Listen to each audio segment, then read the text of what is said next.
Good morning guys! Pakita ko lang sa inyo guys yung lugar namin sa probinsya.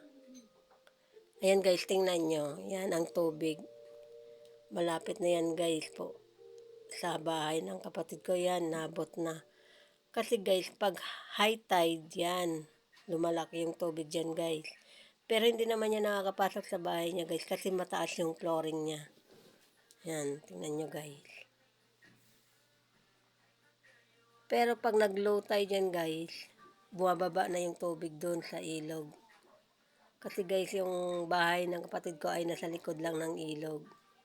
Yan guys, yung lugar namin kung saan kami lumaki. Yan. Dito kami lumaki guys. After 20 years ata ako guys nakauwi rito. Yan guys, oh. Yan guys, ang daming nipa dyan guys. Yan guys, ang nipa ay ginagawa yan ng bubong ng mga bahay doon guys. Yan.